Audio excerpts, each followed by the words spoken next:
Muita emoção. A gente conversou um pouco antes da palestra, chegamos um pouco mais cedo para já irmos nos preparando.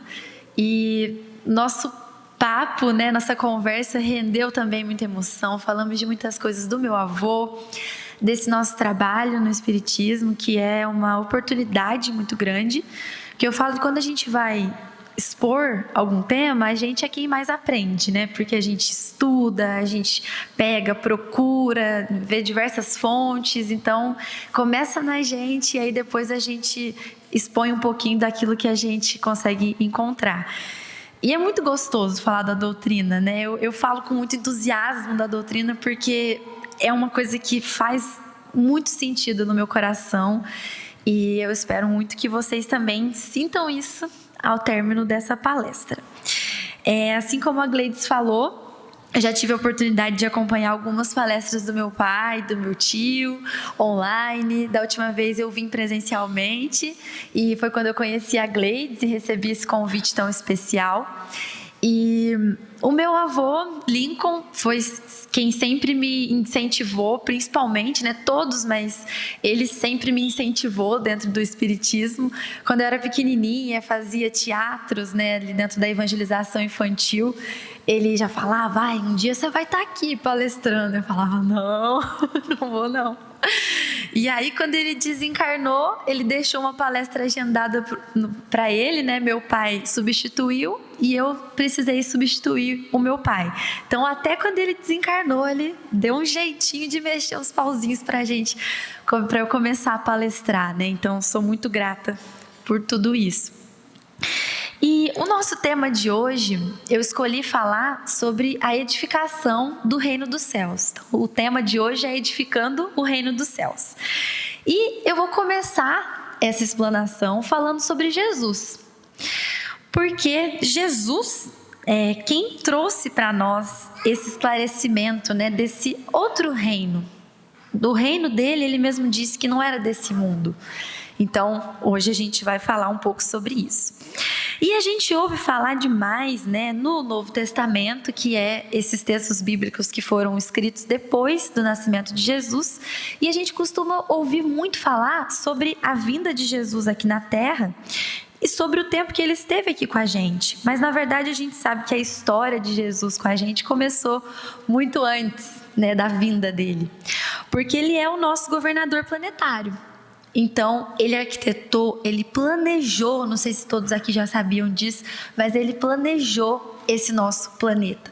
Então, ele estava na estruturação com vários outros espíritos que, assim como eles, são considerados espíritos crísticos, né, que estão na maior escala de evolução, e planejou tudo isso aqui. Então, quando ele veio aqui para a Terra, ele não estava conhecendo o nosso planeta pela primeira vez. Ele participou de tudo isso. Ele sabia o potencial, sabia os desafios, onde que ele estava entrando, né? Quando ele escolheu encarnar aqui. E quando um planeta surge, né, ele começa ali muito primitivo. Então, o nosso planeta foi encaminhando, foi evoluindo com o passar do tempo, até que o povo foi considerado apto para receber a primeira revelação, que era Moisés. Então, naquela época, né, Moisés veio trazer os 10 mandamentos. Então, ele veio trazer a lição da justiça. Ele veio mostrar para a gente que a gente precisava ser justo e trouxe todos aqueles mandamentos que foram amplamente utilizados, né? E quando já tinha evoluído um pouquinho mais, aí veio Jesus para pegar aqueles 10 mandamentos e resumir em um, que é o maior mandamento, que é o amar a Deus sobre todas as coisas e ao próximo como a ti mesmo.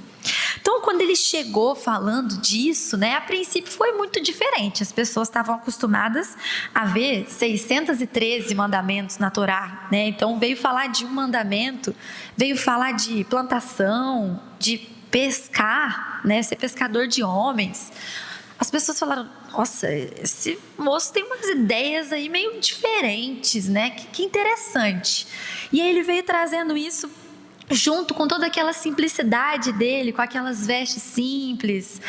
A gente fica imaginando o olhar, né, que ele devia ter, porque se o olhar fala com a gente e a gente ainda é tão iniciante, né? Imagina o olhar de Jesus. Eu acho que só de olhar a gente já ia cair em lágrimas, né? De emoção. Então ele veio com aquele olhar, né, de compaixão. Ele via a gente tão crianças espirituais ainda e ele tão um ser crístico, né? Ele olhava com aquele olhar de compaixão. Eu imagino que ele devia sentar com o pessoal ali e falar. Eu acho que o pessoal não devia nem ter fome, não devia nem ter vontade de ir ao banheiro, de ficar ouvindo ele falar assim, ficar hipnotizado, né? Então ele trazia todos esses ensinamentos de uma forma muito distinta. E aí, quando perguntaram para ele, né, que reino que ele ia construir, ele falou: não, gente, eu vim construir, mas não é o reino que vocês estão esperando, né? Meu reino não é desse mundo. Por que ele falou isso? Porque na época, a gente sabe que tinha o Herodes, né, que era o rei da época, e a maior preocupação era a dominação. Então tinha guerra, o pessoal queria estar no poder. Não que hoje não exista isso ainda, né? Mas naquela época era ainda mais forte. Se hoje ainda tem isso, naquela época era muito presente. Era o maior objetivo, era estar no poder ali. Então o Império Romano deixava todo mundo ali pianinho, ninguém falava nada, todo mundo tinha muito medo, né? Era uma opressão muito grande. E aí ficaram sabendo, né? Já tinham vários profetas vindo anunciar essa chegada do Messias, anunciar que ia vir o Filho do Homem, que ia vir o escolhido, que ia vir mudar tudo e construir um novo reino. O Herodes ficou desesperado, né? Falou: nossa, como assim? Vão destruir o Império Romano? Vai vir alguém ficar no nosso lugar? Manda eliminar todas as crianças que estão nascendo agora, porque um deles é o Messias. Só que a espiritualidade não tem parada, né? A gente sabe que é tudo muito bem arquitetado. Então, Jesus nasceu ali com toda a simplicidade, foi ali numa manjedoura, num lugar que ninguém estava esperando e conseguiu vir, né, trazer essa mensagem para nós. Ele fez questão de vir trazer ele mesmo a mensagem de amor que ele tinha para passar. E quando a gente para pensar que Jesus teve apenas 3 anos de vida pública, né, que o pessoal denomina assim, que foi quando a sociedade começou a conhecer ele mesmo. Antes as pessoas que conviviam com ele com certeza já deviam notar que ele era diferenciado, mas que ele começou mesmo a juntar esse grupo de apóstolos, fazer essas pregações, foi em 3 anos, de 30 a 33. A gente fala: gente, o que a gente faz em 3 anos? Né? Às vezes a gente faz as mesmas coisas. Ele teve 3 anos para trazer ensinamentos que ainda hoje a gente está tentando compreender. Né? Até hoje serve de base para a nossa vida, até hoje a nossa doutrina foi construída a partir desses ensinamentos. Então imagina naquela época, né, que o pessoal estava nesse cenário de opressão, seguindo regras muito rígidas, 613 mandamentos da Torá, todo mundo com muito medo, com a lei, né, tudo dava muito castigo, estavam acostumados com a ideia de um Deus punitivo, um Deus dos exércitos que ia vir castigar e colocar o povo na linha. E aí vem esse homem falar de simplicidade, de amor. Vamos apresentar outra face. Se alguém bater em uma face, apresentar outra. O pessoal ficou: nossa, isso daí não sei não. E aí ele começou a fazer o que se chama de milagres, né? Começou a dar manifestações de toda aquela energia que ele tinha. E aí o pessoal começou a ficar meio esperto. Algumas pessoas não precisaram desses milagres para que sentir essa fé, né? Mas algumas pessoas sim, precisavam desse ver para crer. A gente também precisa, né? A gente também, quando quer alguma coisa, a gente começa a pedir sinais, né? Falar: se for para acontecer tal coisa, que aconteça isso. Eu tô pedindo isso, que venha tal coisa. Então a gente também fica à espera de um milagre, né? A gente não, às vezes não dá aquele nosso primeiro passo, não sente simplesmente a fé. A gente quer uma demonstração, quer uma resposta. E naquela época eles tinham a oportunidade de ter essa resposta pessoalmente, né? Olha que privilégio. E aí então esse espírito veio trazer ensinamentos valiosíssimos para a gente.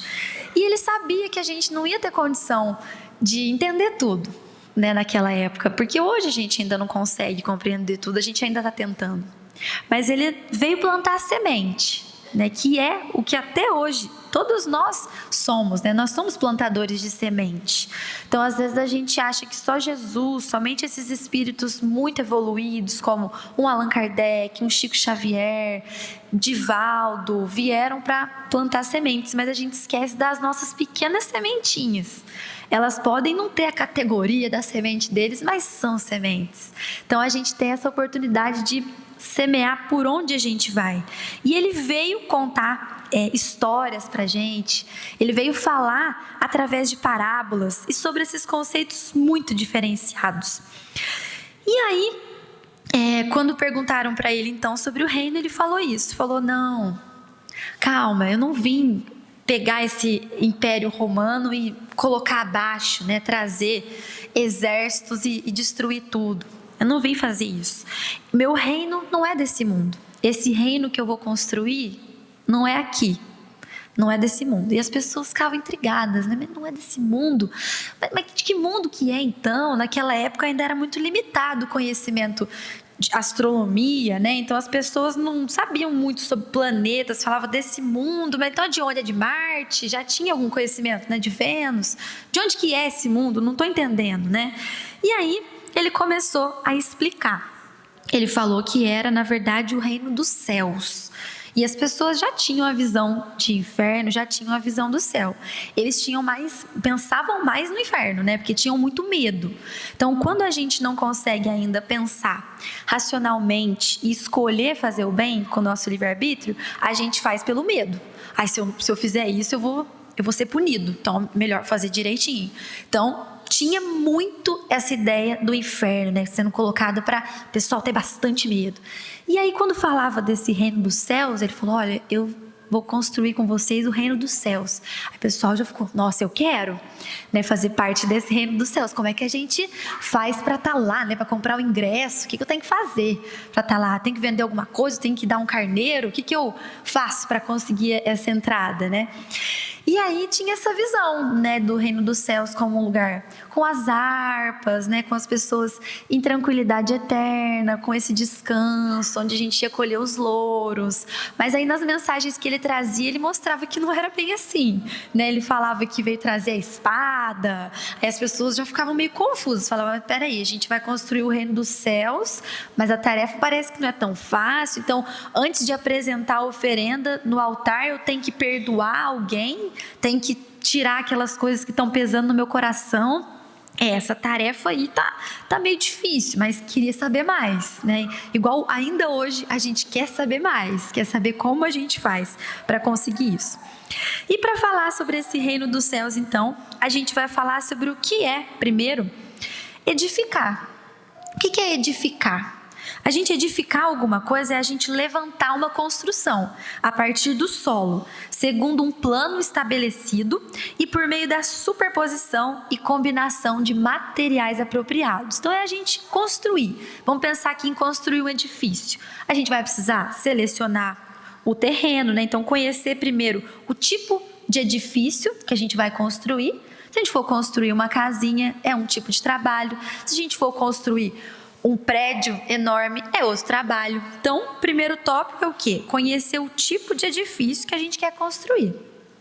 Qual que é o segundo tópico? É a gente conhecer o terreno e preparar a base. A gente não vai preparar num terreno que está assim e que se vier uma chuvinha vai desmoronar tudo. Então, tem que ser um terreno bom, um terreno firme, né? Para a gente preparar essa base. O terceiro tópico é o quê? A gente ter os materiais apropriados. A gente não vai construir com qualquer coisa, a gente tem que ter coisa de qualidade ali, né? E planejar bem como que a gente vai fazer essa construção. E o tópico 4 é o quê? Colocar tudo isso em ação, né? Não basta a gente saber o tipo de edifício, preparar a base, deixar ali o terreninho selecionado, ter todos os materiais, sentar e falar: pode vir Jesus, pode vir espiritualidade, pode construir que eu já preparei tudo. Não é assim, né? A gente tem que arregaçar as mangas. Muitas vezes o terreno vai precisar carpir, ali não vai estar prontinho na hora que a gente chegar para a gente começar o nosso trabalho, né? Então, quando a gente pensa aqui em construção, a gente pode pensar: mas então peraí, Então, quem é arquiteto, quem é engenheiro, quem sabe construir edifício, vai sair na frente nessa construção do reino dos céus? Não, porque a gente sabe que esse edifício que a gente vai construir, né, não tem idade, não tem profissão, é um reino que ele não é material. Aí que está a dificuldade, mas ao mesmo tempo aí que está a facilidade, porque está mais perto de nós e mais ao nosso alcance do que se a gente tivesse que ir pegar coisas materiais. Então, o edifício que a gente vai construir hoje, dentro desse nosso primeiro tópico, é um reino. E aí, quando a gente vai construir um reino, a gente já pensa, nossa, é uma coisa suntuosa, né? Então tem que ter um palácio, tem que ter tudo com ouro, mas esse reino que a gente vai construir não é desse tipo. O que vai falar ali não é a quantidade de ouro, de suntuosidade, de colunas que vai ter ali. É a qualidade desse reino que a gente vai construir. Então, para a gente aprender melhor sobre esse reino, eu vou pegar emprestado aqui algumas palavras de João, que era o mais novo dos apóstolos de Jesus. E a gente vê que, por ele ter sido novinho ali, acompanhado ele conseguiu acompanhar a vida pública de Jesus e conseguiu dar continuidade também, passar essa mensagem e acompanhar esse desenvolvimento da mensagem de Jesus por vários anos. E o evangelho dele, como ele tinha um olhar diferenciado, ele era considerado sensível, ele construiu o chamado evangelho espiritual, porque fala das coisas que vão além dessa realidade palpável. E aí ele traz para a gente uma passagem que Emmanuel comentou, que é sobre o reino dos céus, né? Então, Jesus nos diz, e João nos conta isso, que o reino de Deus ainda não é desse mundo. Então, é um reino espiritual. E uma coisa interessante é que esse reino a gente não vai até ele. Então, igual o pessoal daquela época pensava, e ainda hoje a gente às vezes tende a pensar, a gente às vezes quer o ingresso. Ia ser mais fácil se a gente pudesse só falar, quanto eu te dou que eu quero entrar aí? Mas não é assim, não tem barganha com a espiritualidade, tem que merecer, né? O ingresso é o merecimento, é o mérito. Então, a gente não vai até ele, a gente constrói esse reino dentro de nós. Então, o reino que a gente vai construir é aqui. A gente não vai sair buscando ali, olhando os loteamentos para ver qual que vai ser o melhor terreno. Aqui que a gente vai ter que construir. Então, no entendimento da FEB, né, da Federação Espírita Brasileira, o que a FEB nos diz? Que o reino dos céus indica um estado de alma, um sentimento de plenitude, que não é um lugar no plano físico ou no plano espiritual. Então é uma forma como a gente se sente. A gente não vai esperar ter parede, nada disso. A gente tem que se sentir nesse reino que a gente quer construir. E muitas vezes a gente se prende na ideia de uma esperança futura. Estava conversando com o meu tio sobre isso. Que a gente acaba aguardando a vinda do céu à terra, né? A gente aguarda, quando eu não estiver mais aqui, eu desencarnar, aí eu vou ser reconhecida pelo que eu fiz aqui, aí eu vou conseguir experimentar essa sensação de estar no reino dos céus. Mas quando a gente não estiver aqui, a gente desencarnar, a gente vai continuar vivendo da forma como a gente vivia aqui. A gente não vai simplesmente chegar lá e mudou magicamente, sumiu as nossas más tendências, a gente já se tirou toda aquela parte que não estava acrescentando nada, né? Já se purificou, já deu a paradinha nas arestas ali. Não, a gente vai chegar igual a gente estava aqui. Então, para a gente ter uma ideia de como estaria esse nosso reino dos céus dentro de nós, é só a gente observar. Como tem sido os nossos dias? Como que eu tenho acordado?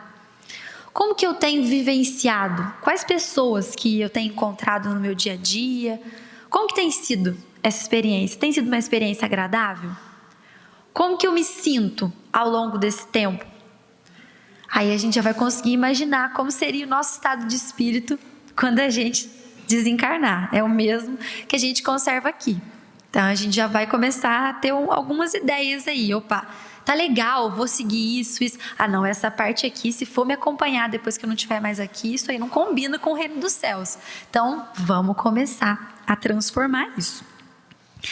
E eu gosto muito de uma música, né, que fala, ela não é espírita, é uma música do Jota Quest, a gente estava ouvindo, a gente parou numa conveniência, estava tocando, né, que é aquela música Dias Melhores. E aí fala, né, vivemos esperando o dia em que seremos melhores. Melhores no amor, melhores na dor, melhores em tudo. Então a gente vive esperando isso. A gente fala, mas dias melhores virão. As coisas vão melhorar. E certamente vão, porque a gente melhora. Então as coisas melhoram por consequência. Mas a gente não pode só ficar esperando dias melhores virem. A gente tem que ser esses dias melhores, que fazer esses dias melhores. Então todo esse entendimento já nos mostra que tipo de edifício que é esse que a gente vai construir. Que é esse reino dos céus dentro de cada um de nós. E essa nossa construção não vai ser agora, né? Então já vamos preparar uma oficina, já vamos começar a construir todo mundo agora. Começar a gente pode, mas não vai ficar pronto hoje, né? Porque quando a gente fala sobre perfeição, o que é uma coisa perfeita? É uma coisa que está pronta e a gente não está pronto. Então a gente não está perfeito, a gente ainda está em construção, a gente está em processo de refinamento. Né? Então, a gente ainda tem muita caminhada pela frente, mas o importante é a gente começar. Nós já conhecemos juntos aqui o reino dos céus, que é esse estado de espírito que nós vamos procurar construir dentro de nós. E agora, o que eu falei que era o segundo tópico? Conhecer o terreno e preparar esse terreno para construir a nossa base. Para a gente conhecer esse nosso terreno, eu peguei também aqui algumas partes do Mateus, que é outro apóstolo de Jesus. O Mateus, a gente às vezes tem ideia de que os apóstolos de Jesus eram todos perfeitos. A gente fala, para Jesus ter escolhido, eram pessoas exemplares, né? Pessoas maravilhosas, que não tinham nenhum defeito, eram crísticos como eles. Nada disso. Aí que a gente se engana. Quando a gente vai ver a história dos apóstolos, a gente vê que eles eram gente como a gente. Que eles eram pessoas que tinham medos, que perdiam às vezes a fé pelas dificuldades que aconteciam, eles fraquejavam, eles pensavam em desistir, em abandonar tudo aquilo, porque não era fácil. Pensa, você está ali na sua vida, que já tinha essa opressão do Império Romano, já tinha um monte de dívida, né? Porque tinha impostos ali que tinha que pagar a todo momento. Pessoal muito simples, tinha pescadores, tinha comerciantes.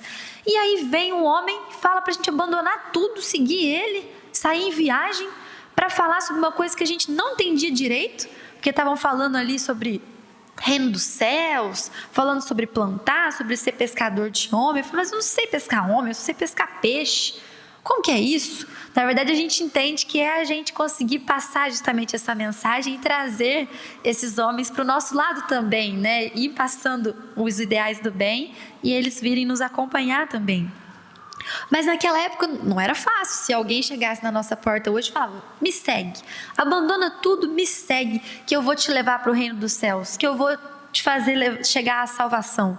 A gente ia falar, tá com cara de fake news, isso aí não cola não, acho que eu não vou, isso daí parece uma coisa meio esquisita. Então é claro que o pessoal tinha, lá naquela época, as dúvidas, né? Eles eram seres humanos como nós.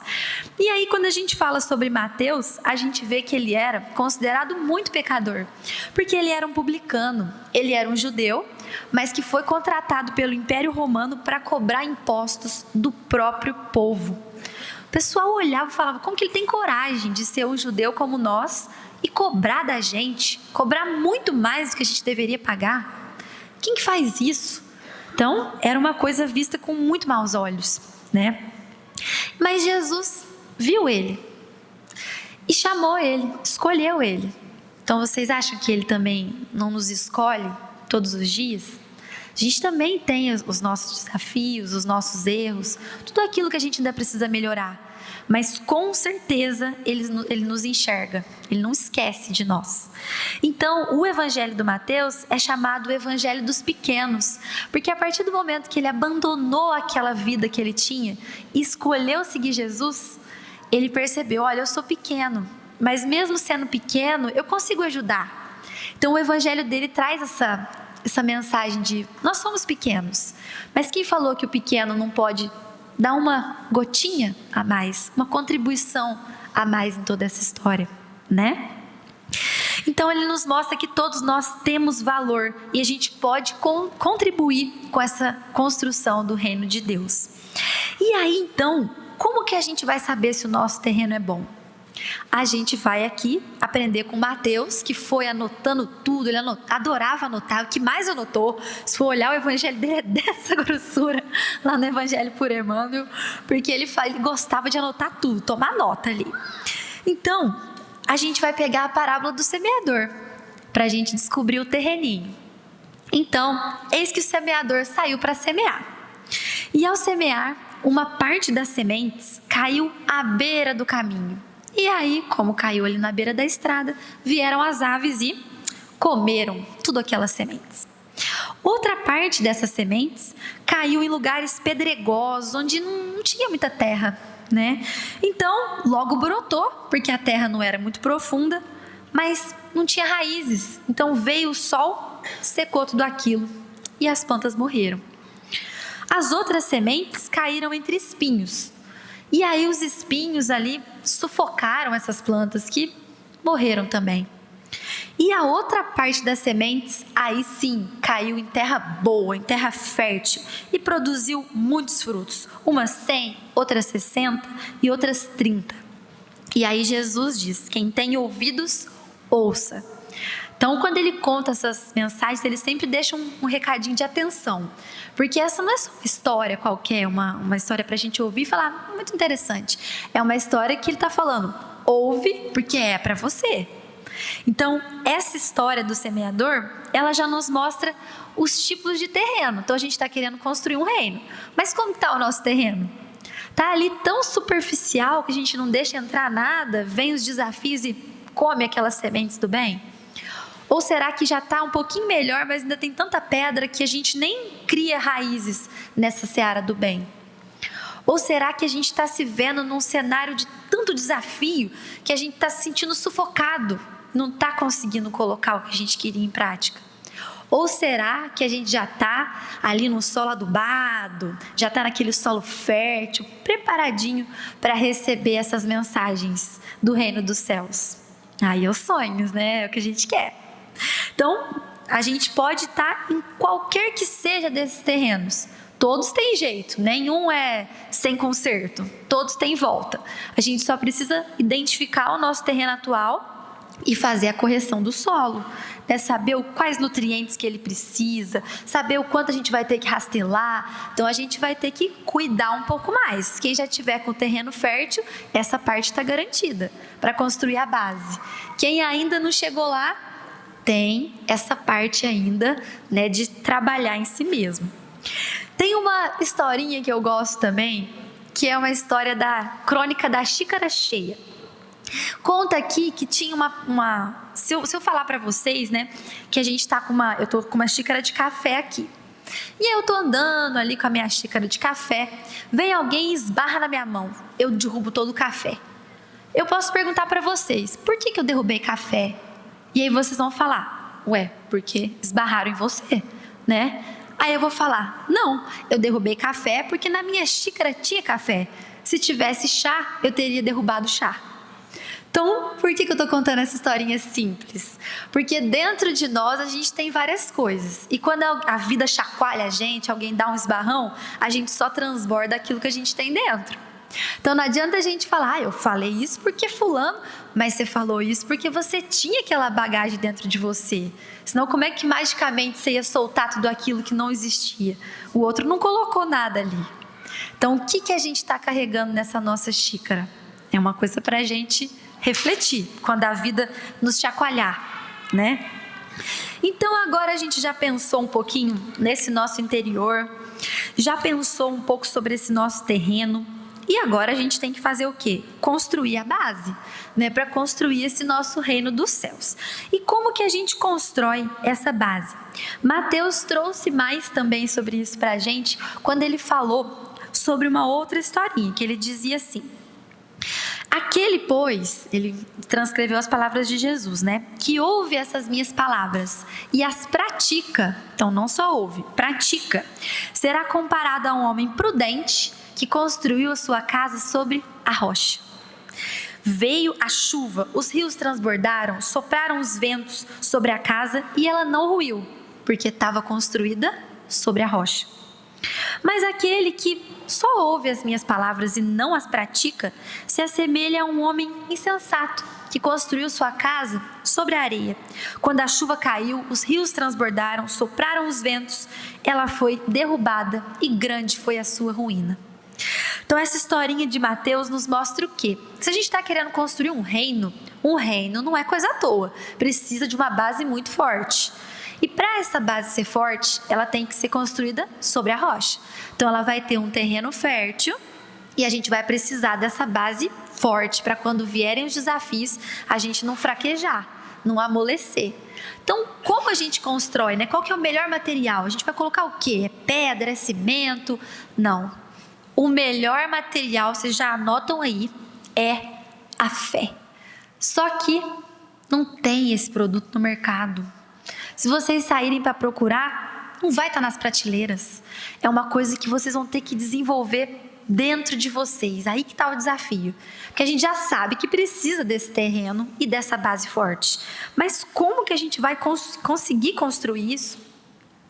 Bom, a gente vai precisar conseguir identificar a misericórdia e a justiça divina. A gente vai precisar lembrar que a gente tem livre-arbítrio e que tudo aquilo que a gente escolhe fazer, a gente tem uma consequência. Então, tudo isso que a gente está vivendo hoje, a gente não foi castigado. Ninguém pegou e falou, vou fazer ele sofrer. Não, a gente está recebendo, ainda até perdoada um pouquinho da nossa dívida, essa consequência para a gente mesmo se resolver.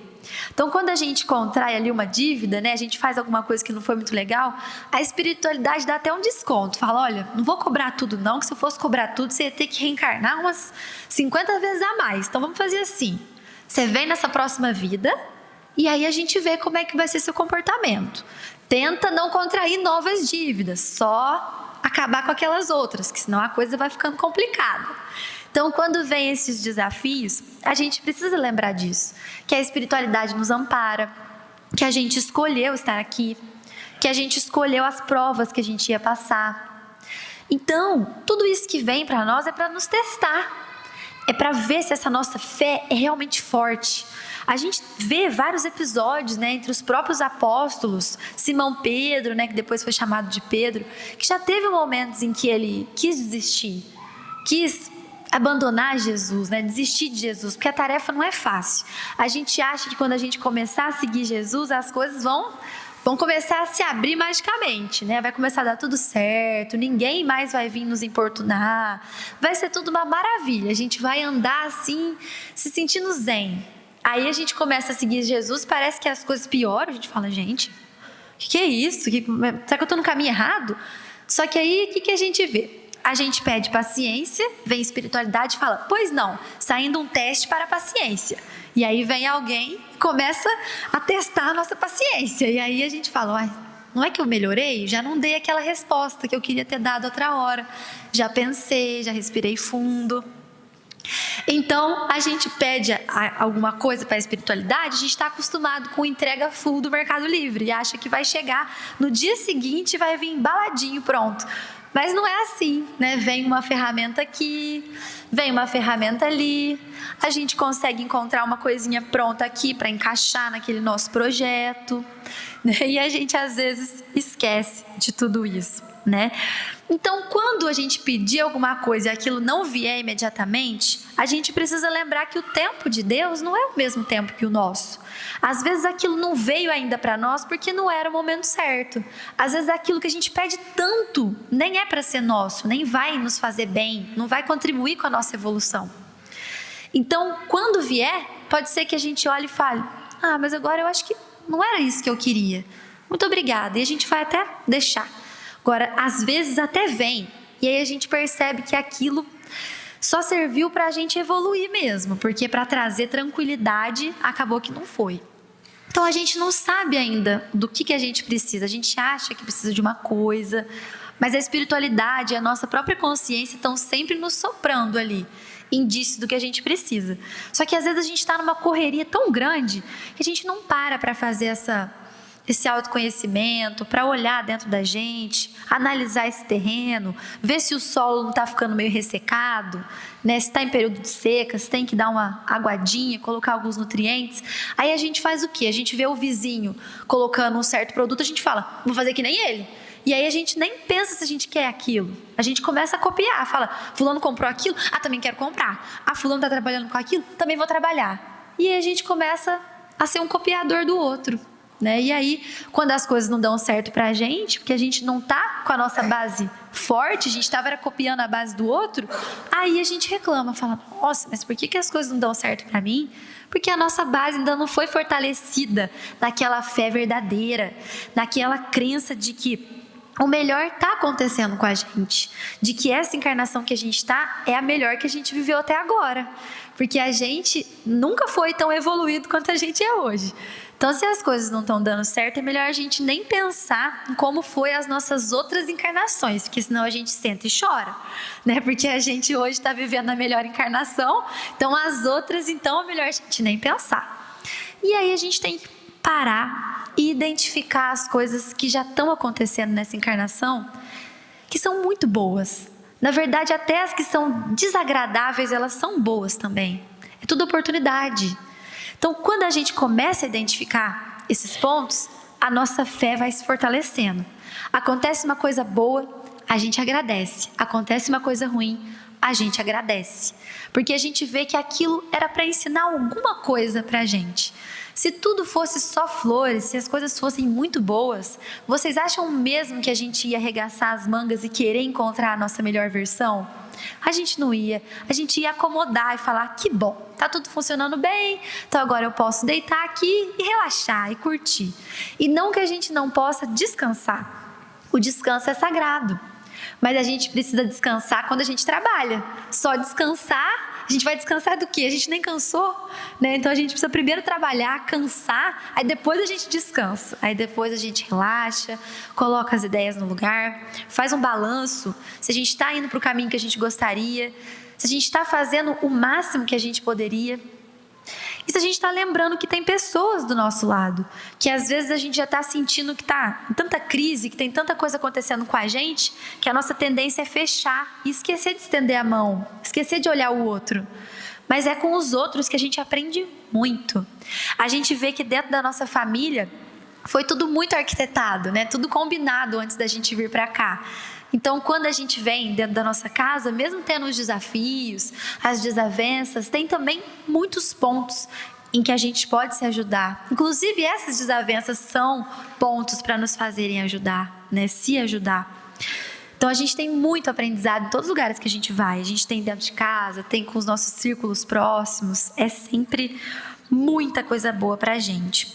Então, a gente já fez 2 tópicos, né? A gente já identificou que é o reino dos céus que a gente quer construir. E a gente já encontrou o terreno, que pode não ter sido o melhor terreno que a gente gostaria dentro de nós, mas é o que a gente tem. A gente ainda consegue melhorar esse terreno, ainda tem muito tempo. E a gente também aprendeu que para construir esse nosso reino, tem que ser embasado na fé.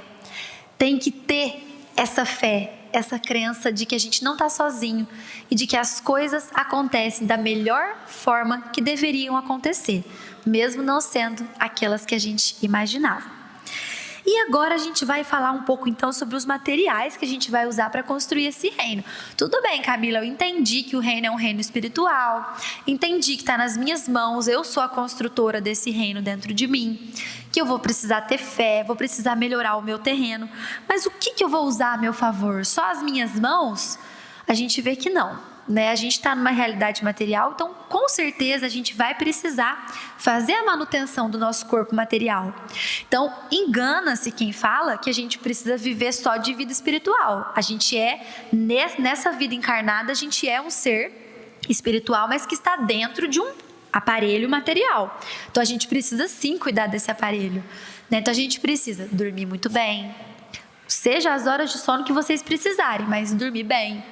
Precisa se alimentar adequadamente, né? Não vai ficar passando fome ou comendo coisa que a gente sabe que vai ser veneninho para o nosso organismo, né?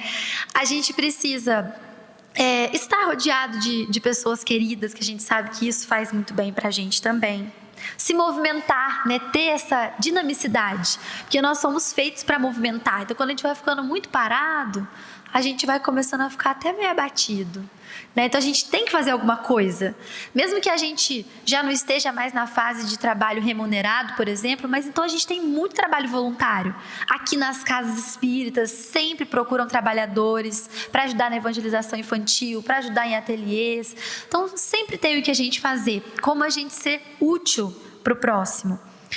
E a gente tem que cuidar da nossa mente também, né? Que a gente sabe que tem o nosso cérebro que está aqui maquinando as nossas ideias. E a gente exige muito dele, que é que ele lembre de coisas assim que são lá atrás, que a gente falou por um segundo, já quer puxar na memória e falar, eu tô ficando esquecido.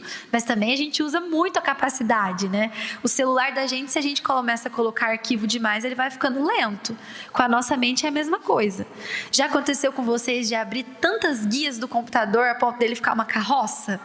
Na nossa mente, às vezes é assim, a gente vai abrindo uma guia ali, abrindo uma guia que isso aqui eu vejo depois, isso aqui eu vejo depois. Aí vai abrindo tanta guia que no final tem que dar um Ctrl Alt Del, né? Resetar tudo aquilo, senão a gente não consegue nem seguir, né? Então a gente tem esse caminho de cuidar, tem esses nossos materiais para cuidar do nosso aparato físico. E a gente tem também o caminho de cuidar do nosso aparato espiritual. Do nosso aparato físico, a gente tem várias dicas, né? A gente tem os nutricionistas, tem os médicos, tem os educadores físicos que nos ajudam diariamente. Agora, para a gente fazer esse cuidado, essa conservação das nossas ferramentas espirituais, aí a gente já vai ter que consultar o Evangelho, né, as obras da doutrina. A gente vai ter que recorrer aos ensinamentos de Jesus, que aí ele é o melhor médico, é o melhor nutricionista, é ele que vai dar esse alimento espiritual que a gente precisa, né? Não tem outra saída. E aí a gente vai começar como? Começar, então, de dentro, né? Então a gente tem que fazer o quê? Começar serenando e vigiando os nossos pensamentos. Se a gente está ali num momento turbulento, a gente não vai conseguir construir nada. Na verdade, a chance é da gente destruir muitas coisas, né? Então a gente precisa parar, respirar fundo e começar a serenar esses nossos pensamentos. Porque os pensamentos geram sentimentos e os sentimentos geram ações. Então, se a gente consegue parar e analisar aqueles pensamentos que estão vindo, a gente vai conseguir controlar um pouco daqueles nossos sentimentos também que estão chegando e vai escolher o que a gente vai falar ou fazer com essas coisas. Eu aprendi muito com o Saulo César, que é um orador espírita que eu gosto muito, que ele fala sobre o Evangelho por Emmanuel. Tem o canal do YouTube dele que é excelente. E ele fala muito sobre o verbo, né? Sobre a importância da palavra. A gente esquece que a gente é co-criador. Assim como Deus criou tudo, Ele nos criou e a gente pode criar também a todo momento. A gente tem essa nossa energia divina. Então, quando a gente fala alguma coisa, a gente está criando, a gente está construindo coisas que podem ser pontes ou podem ser muros. Então, a gente pode ou afastar as pessoas de perto de nós e ir causando cada vez mais isolamento e discórdia, ou a gente pode aproximar essas pessoas de nós, trazer elas, deixar o nosso terreno tão atrativo que elas vão falar, nossa, eu quero visitar esse jardim, quero ver o que tem lá, porque está muito legal. Então, a gente tem essas duas versões aí que a gente pode fazer. E aí, então, a gente só consegue serenar esses nossos pensamentos, vigiar esses pensamentos, se a gente consegue parar um pouco. Então a gente precisa interromper esse nosso ritmo caótico, que a gente fica fazendo muitas coisas, e mexe no celular aqui, e acompanha uma notícia ali, e ter um momento só com a gente. Pode ser antes de dormir, pode ser na hora que acordar, pode ser na hora do almoço. Cada um vai ter o seu momento, mas algum momento para fazer essa autoanálise. E aí, a gente então conseguindo serenar e vigiar esses nossos pensamentos, quando vier alguma coisa que a gente falar, opa, isso daí não está combinando com o reino dos céus não. Aí a gente vai pensar, mas o que causou sentimento, esse pensamento, esse sentimento? Não surge do nada. Aí a gente vai puxar ali na memória quais que são as coisas que estão causando aquilo ali. É igual um vazamento numa casa. Não tem que ter uma origem, né? Não vai começar a ter um monte de bolor lá do nada. A gente sabe que tem algum lugarzinho ali que está contribuindo para que aquela infiltração aconteça. E dentro da nossa mente é a mesma coisa. se a gente começa a sentir que está meio embolorado ali as coisas que a gente está pensando, qual que é a origem disso? De onde está vindo essa infiltração? Que momento que eu estou me abrindo para as tentações? Que eu estou sendo maledicente? Que eu estou falando aquelas coisas que eu não deveria? Estou pensando coisas dos outros e julgando como se eu fosse perfeito e só o outro tivesse defeitos? O que está fazendo isso comigo? Quais são os ambientes? Será que eu estou causando e levando isso para as pessoas que estão ao meu redor? Então a gente tem que ter esse tipo de conversa com a gente. Por mais que não seja tão agradável, às vezes a gente vai encontrar coisas dentro de nós, alguns quartinhos escuros que a gente vai falar, esse daí tá difícil de iluminar. Mas a gente percebendo que tem aquele lugar ali que precisa ser melhorado, aos poucos a gente vai melhorando. O que não pode é a gente viver na nossa vida como se estivesse tudo certo e depois a gente se arrepender de não ter feito a nossa parte enquanto ainda era tempo. E aí, pensando nesse cenário de turbulências, de tantas coisas que nos acontecem diariamente, eu trouxe uma historinha aqui também de um rei que mandou pintar alguns quadros. Ele queria que retratassem a paz. E aí, pessoas do reino todo se uniram, para começar a construir esses quadros. E colocaram uma sala, assim, vamos imaginar uma sala desse tamanho, cheia de quadros da paz. Ele passou, analisou tudo aquilo, e aí ele escolheu dois que ele achou que poderiam representar a paz. Apenas 2 chamaram a atenção dele, os outros ele, por algum motivo, não se conectou com aquelas obras. E um daqueles quadros retratava um lago sereno, era um espelho perfeito das altas e pacíficas montanhas à sua volta. Tinha um céu com nuvens de algodão, e todos que viram esse quadro falaram, é esse que o rei vai escolher.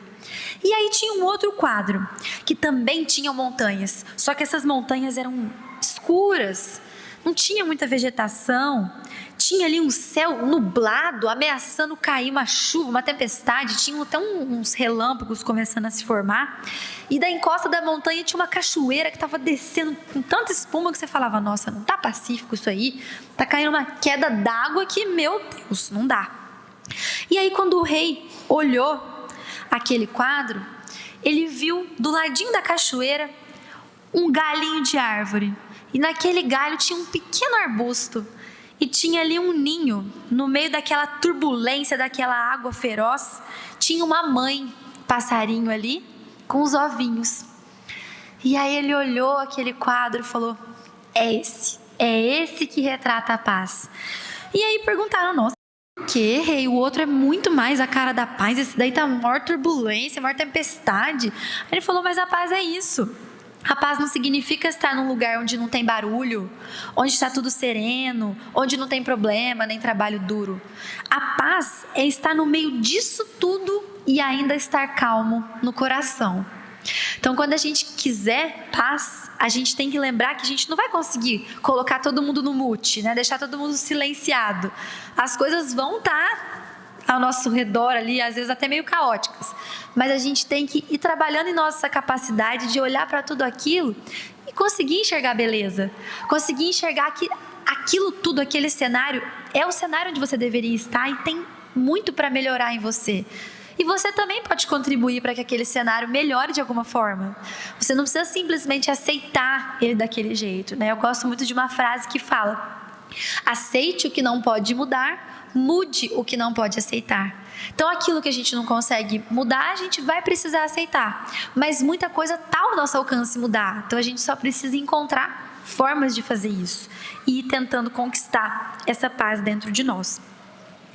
E aí então, quais são as outras ferramentas? Então, a oração. Então, além dos nossos pensamentos e dos nossos sentimentos, a gente tem que conseguir estabelecer essa conexão com o alto e manter essa conexão. E sem ir aos templos, que foi uma coisa que Jesus falou também que as pessoas estranharam. Antes elas estavam acostumadas a ter que ir a templos para rezar. E aí ele falou que a gente podia conversar com o Pai a qualquer momento. Ele mesmo, a gente tem relatos de que a todo momento ele orava. Se Jesus orava, a gente vai dispensar a oração. Quem somos nós para dispensar a oração? Ninguém pode dispensar. Se ele mantinha essa conexão com Deus, considerava sempre muito positivo esse retorno, né? Lembrar que ele não estava sozinho, a gente também precisa fazer esse intercâmbio de energias, né? Lembrar que a todo momento tem sim forças negativas que vão tentar nos desestabilizar, mas muito maiores do que elas são as forças positivas, que estão tentando alertar nossa consciência, estão tentando nos puxar para a seara do bem. A qual delas que a gente vai dar ouvido? Por isso que a gente sempre precisa orar, para conseguir fortalecer esses nossos pensamentos. A gente também precisa do escudo da boa vontade, porque a gente já entendeu conceitos muito bons aqui, mas se a gente sentar e cruzar os braços e não tiver essa vontade ativa de fazer, nada vai ser feito, né? Então a gente precisa desse escudo da boa vontade. E uma coisa que meu avô sempre falava é do amor em ação, é da caridade, é da gente pegar tudo isso e a gente conseguir colocar em prática e lembrando do outro, lembrando que a gente não está sozinho. Então a gente vai aprender a construir o nosso próprio reino dos céus dentro de nós, mas a gente também vai tentar colocar as ferramentas ali para que o outro consiga também. A gente não pode puxar tudo para o nosso terreno e deixar o terreno do outro baldio, vazio, todo sugado, sem nutrientes. Tem para todo mundo. Então as pessoas que estão ao nosso redor, elas têm que estar com os terrenos delas férteis também. A gente tem que ajudar nisso. Tem dia que o nosso terreno vai estar meio ali, morocochô, e aí o outro vai vir e vai regar. E aí tem dia que a gente vai no terreno do outro e vai adubar também. Então é uma troca quando a gente convive, né? Não tem uma coisa muito plana ali, mas se a gente está com essa vontade ativa de fazer, a gente consegue se ajudar, o outro consegue nos ajudar também. E aí, o último ponto era justamente esse, de colocar em ação. Então, a gente não pode acabar com as coisas que estão ao nosso redor. A gente não pode tentar transformar tudo em paz, né? A gente vai ter que construir essa nossa paz dentro de nós. Mas da próxima vez que a gente encontrar um desafio e que a gente não pensar como a gente vai conseguir construir esse reino, a gente vai lembrar que esse reino está dentro de nós e não querer que o outro construa para nós, que ele facilite as coisas para nós. Lembrar, então, desse terreno, que ele tem que estar fértil em nossos corações. Dessa base que ela é construída com a nossa fé. E Deus não tem que provar pra gente nada. A gente é que tem que fazer a nossa parte. A gente já sabe que Deus é amor, é justiça, é misericórdia. Então, nós temos que fazer a nossa parte, porque a dele ele já está fazendo. A gente pode ter certeza. E colocar todas essas ferramentas que a gente tem ao nosso lado, né, em nossas mãos, em ação, para a gente conseguir construir esse nosso reino. Então, para finalizar, eu gosto de uma frase que fala assim: pregue o evangelho o tempo todo. Se necessário, use palavras. Nós somos a maior pregação do evangelho, as nossas ações. Então, ao invés de a gente sair falando só palavras bonitas, a gente tem que ter ações bonitas, a gente tem que ter boas obras. E assim como a gente ouve muito falar que o Brasil é o coração do mundo, ele somente vai ser a pátria do evangelho se esse evangelho estiver justamente sendo sentido e vivido por cada um de nós. Então eu espero que nessa manhã, com esses ensinamentos, com essa nossa construção, essa nossa obra que a gente começou hoje, que a gente consiga aos poucos, ao longo dessa nossa caminhada, construir esse reino dos céus dentro de nós e que a gente consiga se encontrar nesse reino, né? As nossas energias possam estar na mesma sintonia para a gente fazer ali um momento muito especial juntos e ajudar nessa construção de um mundo melhor. Obrigada.